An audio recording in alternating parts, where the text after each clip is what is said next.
catch of the day.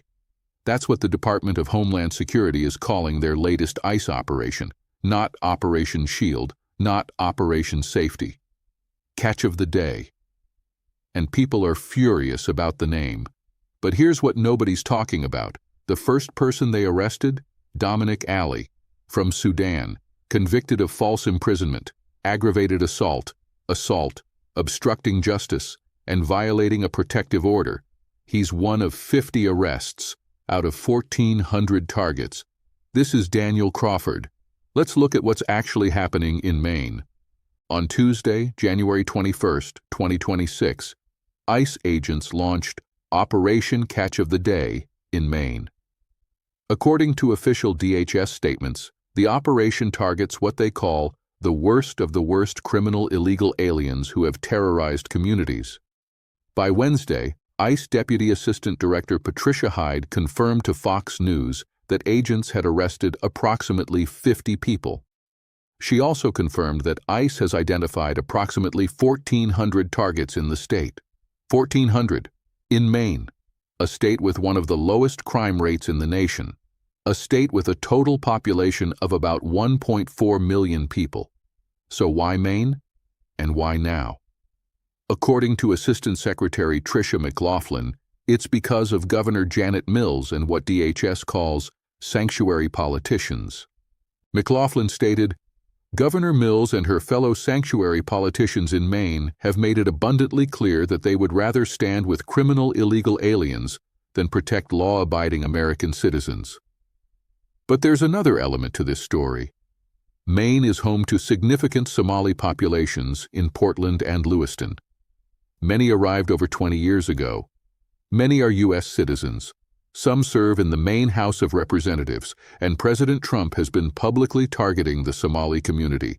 In December, at a cabinet meeting, he said, "They contribute nothing. I don't want them in our country."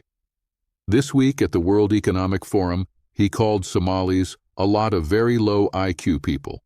So the question becomes, is this operation targeting criminals, or is it targeting a community? Let's look at the actual arrests. DHS provided specific names and charges in their official press release. Let me read them to you exactly as documented. The first day arrests: Dominic Ali, criminal illegal alien from Sudan, convicted of false imprisonment, aggravated assault, obstructing justice, and violation of a protective order. According to ICE's detainee locator, he's being held at Plymouth County Correctional Facility, Ambessa Berry, criminal illegal alien from Ethiopia. Convicted of aggravated assault and cocaine possession, Elmara Correa, criminal illegal alien from Angola, previously arrested for endangering the welfare of a child. Note that DHS says arrested, not convicted on this one. Danny Lopez Cortez, criminal illegal alien from Guatemala, convicted of operating under the influence of alcohol. Those are the 4 specific cases DHS highlighted, 4 arrests, out of 50. And those 50 are out of 1,400 targets. Now here's where it gets complicated. Portland Mayor Mark Dion raised an important question. He said the information from DHS lacks key contextual details, such as whether an arrest resulted in a conviction. Because there's a difference between being arrested and being convicted. And there's a difference between a DUI conviction and violent felonies. According to data from last year, ICE in Maine arrested an average of 24 people per month. 50 arrests in one day is more than double a typical month. And 1,400 targets? That's nearly 5 years' worth of typical enforcement. In one operation. Let me tell you what's happening on the ground in Maine. According to Portland Public Schools, 2 schools conducted brief lockouts on Tuesday morning. Deering High School and Lincoln Middle School. Why? Reports of ICE agents possibly on nearby Brighton Avenue. No threat was found, but the lockouts happened anyway. School attendance in Portland is down by up to 20% in some schools. Volunteers are delivering groceries to families too afraid to leave their homes. The Maine Immigrant Rights Coalition received nearly 1,000 calls. Westbrook Mayor David Morse reported that at least one peaceful U.S. citizen observer was targeted for intimidation by a masked federal law enforcement officer. A pregnant woman from Ecuador was arrested. According to witnesses, ICE agents later returned and yelled at her, saying they knew her name and where she lived. And here's something critical. According to multiple witnesses and local officials, ICE agents have been going door to door, some in plain clothes, some identifying themselves as police officers without specifying their federal agents. Former Lewiston City Council member Safia Khalid described one incident where a woman opened her door to what she thought were local police. They were ICE agents. They arrested her immediately. Now, is that legal? According to Supreme Court precedent, yes. ICE can conduct operations without local notification. They can wear plain clothes. They can execute warrants. But the question communities are asking is this the right way to do it? Lewiston Mayor Carl Schlein said, "These masked men with no regard for the rule of law are causing long-term damage to our state and to our country." Governor Mills said, "Maine knows what good law enforcement looks like. They are accountable to the law. And I'll tell you this, they don't wear a mask to shield their identities, and they don't arrest people in order to fill a quota. But DHS says they're not filling quotas. They're targeting criminals. So who's telling the truth? Here's what we can verify from official sources. DHS says this operation targets the worst of the worst. But according to DHS's own records, only 5% of people booked into ICE detention in recent months had violent criminal convictions. 5%. That means 95% were detained for other reasons. Immigration violations, nonviolent offenses, or no criminal record at all.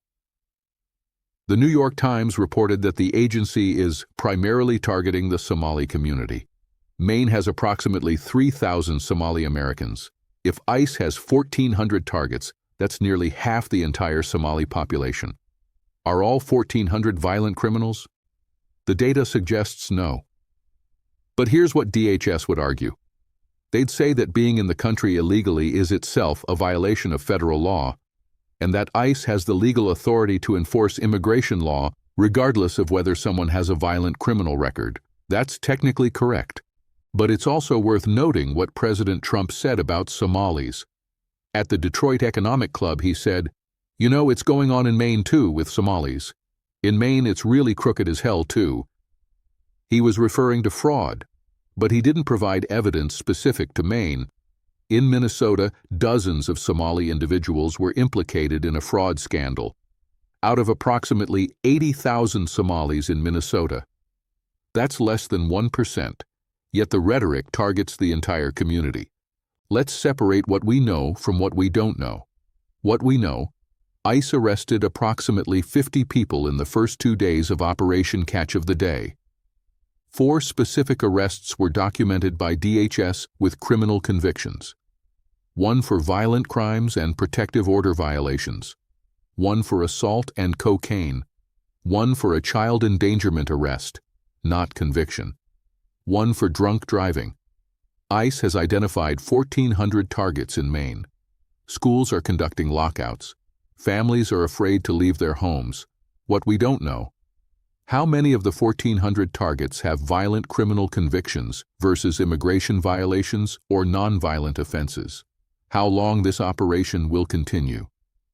Whether agents are following proper identification protocols in all cases? Whether the targeting is based on criminal history or community demographics? What's clear? This is not just about enforcement. It's also about messaging. The name Catch of the Day is deliberately provocative. The timing coincides with heightened rhetoric against Somalis specifically, and the scale is unprecedented for Maine. Dominic Ali had multiple violent convictions. If the operation stopped with arrests like his, there would be far less controversy. But 1,400 targets in a state of 1.4 million people? In communities where many residents are U.S. citizens? Where schools are locking down and families are hiding? That's when enforcement becomes something else. DHS says they're removing criminals who terrorize communities. Community leaders say federal agents are the ones causing terror. Both can't be completely right. So here's the question we should be asking. Out of those 1,400 targets, how many are like Dominic Ali? And how many are not? DHS has the data. They should release it. Until they do, we're left with 4 documented cases and a lot of fear. This is Daniel Crawford. We'll keep tracking the numbers.